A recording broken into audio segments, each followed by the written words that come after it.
Olá pessoal, sejam bem-vindos ao entrevistado do mês. Nós somos os jornalistas mirins da escola João Chival. Eu me chamo Henrico, meus colegas são Ana, Maria Clara e a Júlia. Estamos muito animados com a entrevista de hoje.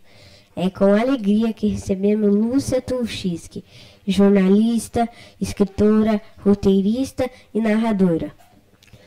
Lúcia já escreveu diversos livros, contou histórias que a gente conhece e deu vida a personagens cheios de imaginação.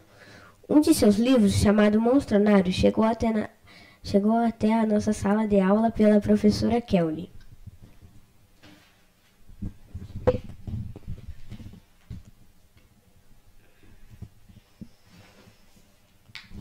Lúcia, é muito legal ter você aqui com a gente. Muito obrigado por aceitar nosso convite. Agora vamos fazer algumas perguntas à nossa convidada. Quando você era criança, imaginava escrever livros? Primeiro, obrigada pelo convite. Estou muito feliz de estar aqui com vocês. Olha, eu não imaginava escrever livros, não, mas eu adorava ler livros e adorava também ouvir histórias, que tinha uns disquinhos que a gente colocava numa vitrolinha e ouvia as histórias. Eu adorava ver filmes, animações. Eu adorava esse mundo do Era Uma Vez, entende? Mas não imaginava ainda, quando eu era criança, que eu poderia escrever histórias um dia que virariam livros. Qual foi a primeira história que você inventou? A primeira história que eu publiquei, porque a gente sempre tem um monte de história que escreve e às vezes não se transforma em livro, né? Mas a primeira história que eu escrevi e publiquei chama-se Vupt a Fadinha. É um livro que eu publiquei em 1994, que conta a história de uma fada, pela editora Scipione, que conta a história de uma fada que vive na natureza, ama cuidar das coisas da natureza, e um dia acontece uma coisa e ela vai parar na cidade. Só que ela nunca tinha ido na cidade. E daí ela vive um monte de aventuras lá, tenta fazer coisas boas pelas pessoas, faz algumas traquinagens, e daí acontece uma coisa e ela consegue, enfim, voltar para o convívio das amigas fadas dela. É um livro muito legal. Eu criei até um teatrinho dela. Teatrinho Vupt a Fadinha. Como você se inspira? Como que eu me inspiro? Eu me inspiro muito no que eu vejo. Eu sou bastante visual. Então, às vezes eu vejo uma coisa e aquilo já me dá uma ideia de criar uma história. Por exemplo, o livro que eu escrevi logo em seguida, chamado O Porta-Lápis Encantado, também pela editora Scipione, eu cheguei a ver um porta-lápis de cerâmica, e aí me veio a ideia de que aquele porta-lápis poderia, os habitantes dele, lápis, canetas, borracha, poderiam ter vida. E aí um gnomo. Então, muitas vezes eu me inspiro pelo que eu vejo e também, às vezes, pelo que eu leio. Porque eu estou, por exemplo, pesquisando o assunto cultura popular do Brasil, que eu adoro esse assunto. E aí eu vejo um personagem lá que ele me chama muita atenção.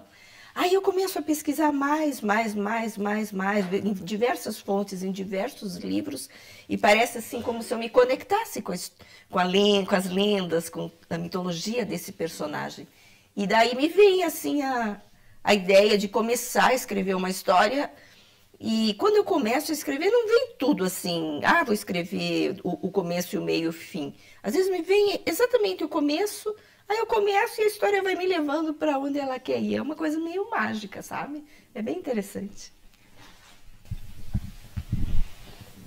O que é mais difícil para você? Começar uma história ou terminar? Olha, boa pergunta.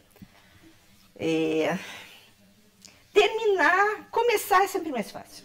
Terminar é mais difícil, porque às vezes aparece um caminho, né, na minha mente, na minha imaginação, mas aí algo acontece que eu vejo, não, mas não é bem isso, eu vou mudar. E eu tenho um costume que eu aprendi com uma escritora, que eu fiz um curso com ela em São Paulo uma vez, chamada Márcia Denser, que é assim, depois que eu escrevo, ela falava assim, deixa dormir o texto, eu deixo ele paradinho, no computador, né? Antes era Quando eu comecei a escrever, era na máquina de escrever, viu? Então era papel mesmo. Depois no computador. E agora, mas chegava a imprimir também para mandar para as editoras. Mas agora é só arquivo digital mesmo. Então eu deixo paradinho, pelo menos, né, uma semana, 2 semanas. Daí eu volto para o texto. Até como se não tivesse sido eu que escrevi, entende? E aí eu faço ajustes, né? Isso é bem importante para deixar a história assim redonda e que me contente, entende? Se me contenta plenamente, eu sei que vai contentar o leitor. Como você escolheu quais monstros do folclore brasileiro ia entrar no livro Monstronário? No Monstronário. Foi assim. Esse livro, na verdade, ele tem uma história, não sei se vocês conhecem, talvez vocês conheçam. A história é a seguinte: primeiro, eu sempre gostei muito de cultura popular. Aí já tinha pesquisado e tinha vários textos escritos sobre o Saci, sobre o Curupira, sobre os mais conhecidos.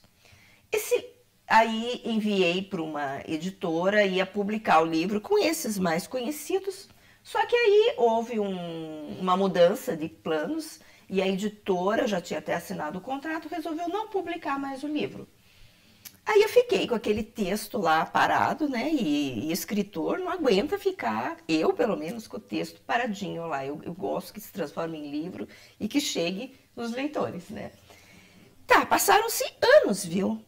Aí uma editora nova chegou no mercado, que é a editora Estrela Cultural, do livro. E aí eu procurei eles, porque, né, vi que era uma editora que tinha uma proposta interessante, e uma amiga minha já tinha ilustrado um livro para eles, e perguntei se eles tinham interesse no livro. Aí eles falaram, sim, num livro sobre folclore, sim, nós temos. Só que tal se a gente chamar esse livro de Monstronário e ele tiver personagens de A a Z, entende? Um monstro, pelo menos um, para cada letra do alfabeto. Eu não tinha ainda personagens com a letra H, com a letra J, com a letra Y, com a letra W, com a letra Z, que foram os mais difíceis, na verdade. Aí eu aceitei o desafio, achei muito interessante, achei que daria um livro até mais interessante do que aquele que eu já tinha escrito.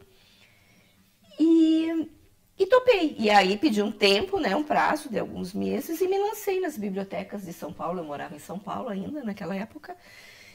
E fui pesquisar em livros. Precisei pesquisar em livros raros até para achar o com a letra W, com a letra Y, que são personagens de culturas indígenas, que só tinham assim livros de antropólogos que fizeram uma viagem para certa região de Rondônia, da Amazônia.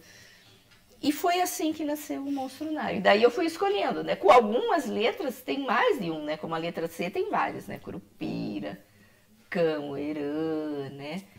E foi assim. Qual é o seu personagem favorito do livro? Olha, acabou sendo um personagem que eu achei ele muito curioso, que é o personagem com a letra H. Lembram dele? É o Homem dos Pés de Louça. Eu achei esse personagem muito curioso. Por quê? Ele é uma lenda que é contada na Ilha Grande, que, né, lá no Rio de Janeiro. Ele era um cozinheiro de um navio que naufragou. E aí ele virou uma assombração. E aí ele tem os pés de louça, aparece, né, em noites de lua cheia. Eu achei muito interessante esse personagem. Acabou sendo o meu preferido, mas gosto de todos. O meu personagem favorito é o lobisomem. Adoro as transformações dele, como você disse, né, a lua. Adoro. E por que você, né, gosta desse personagem? De qual você está falando? Homem do Pé das Louças.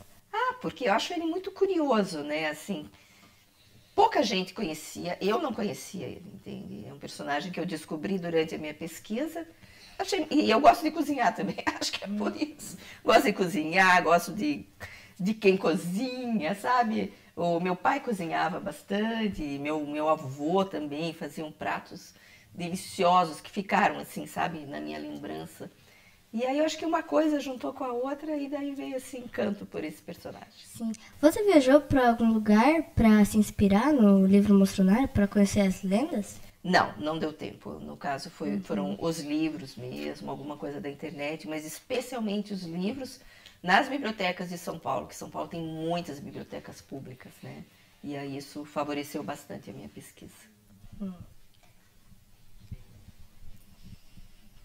Em sala de aula, nós aprendemos um pouco sobre o livro. E eu gostaria de falar que eu gostei muito de ler para os meus colegas.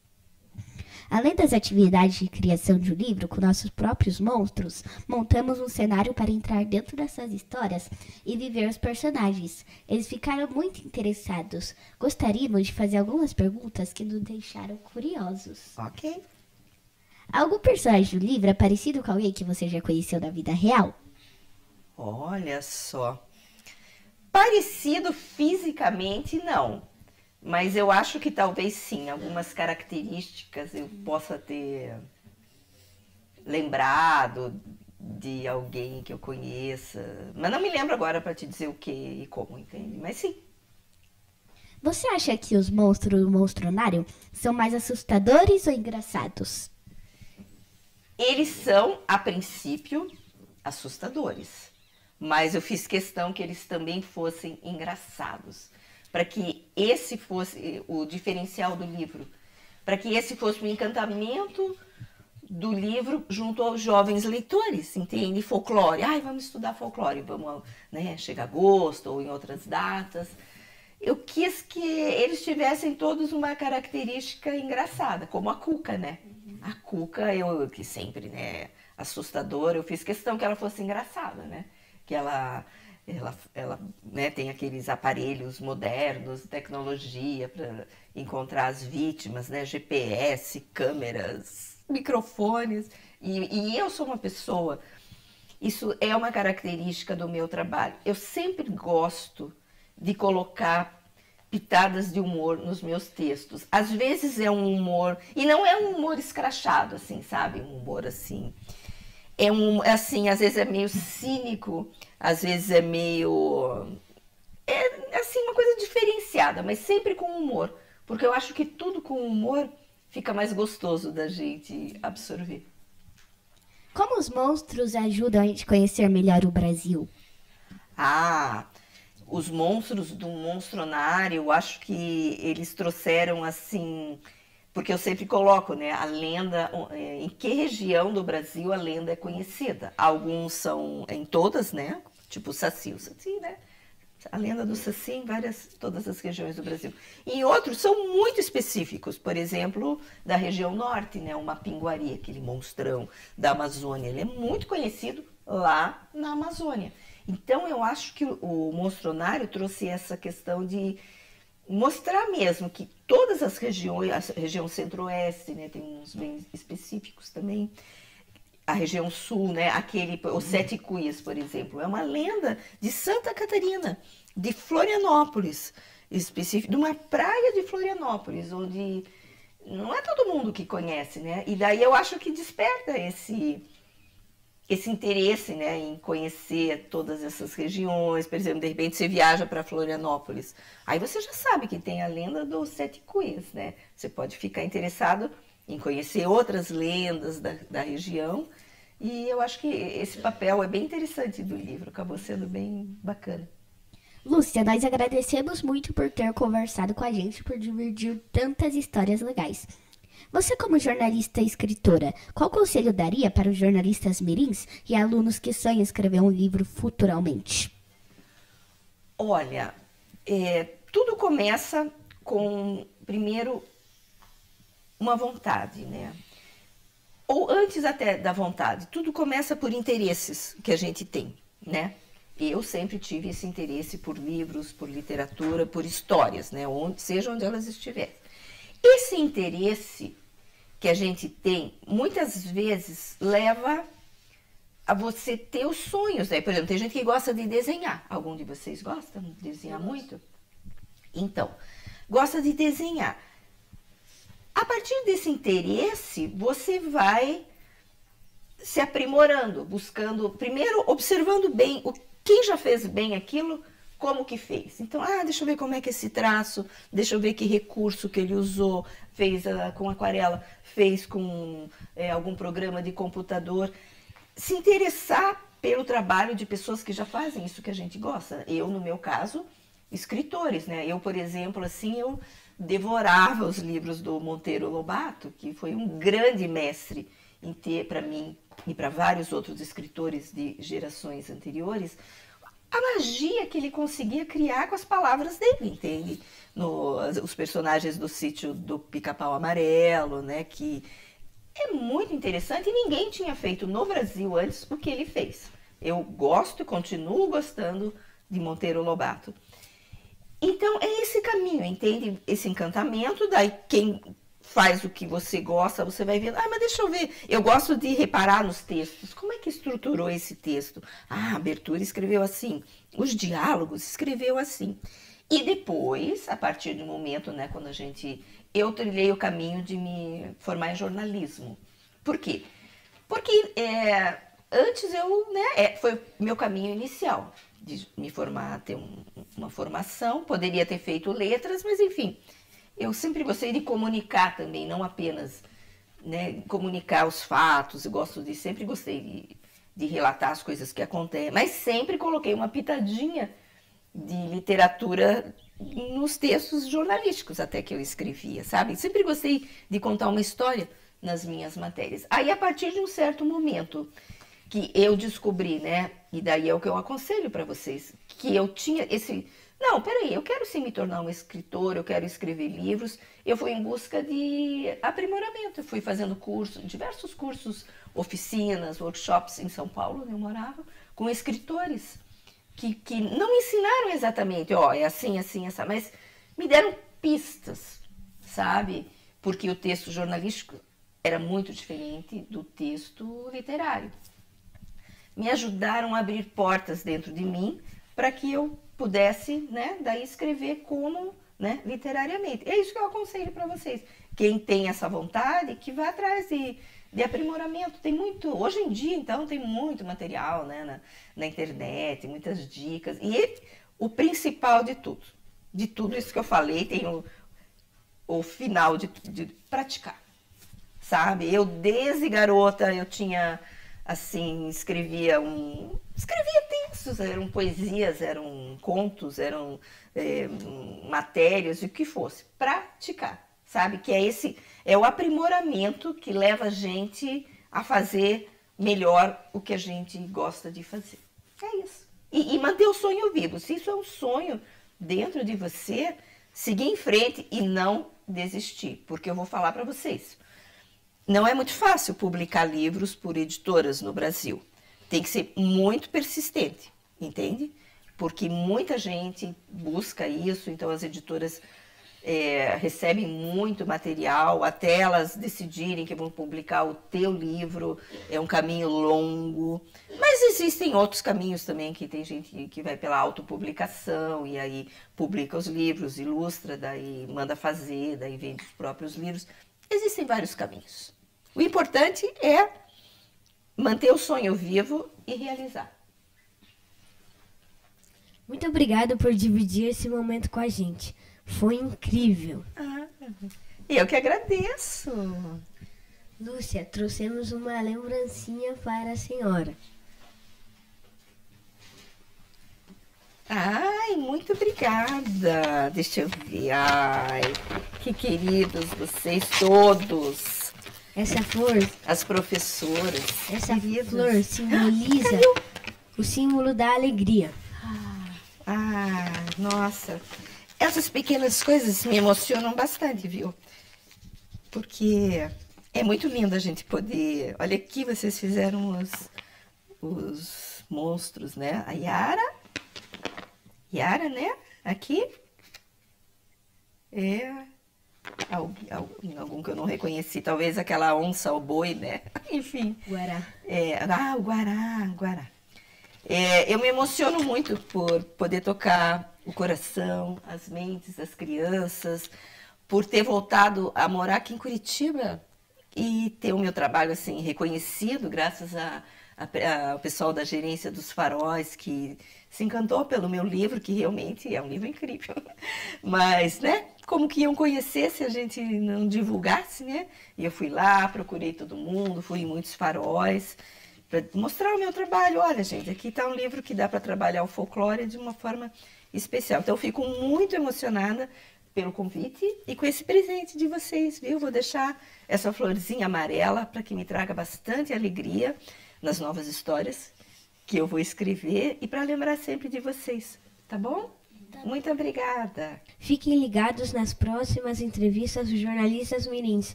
Até a próxima!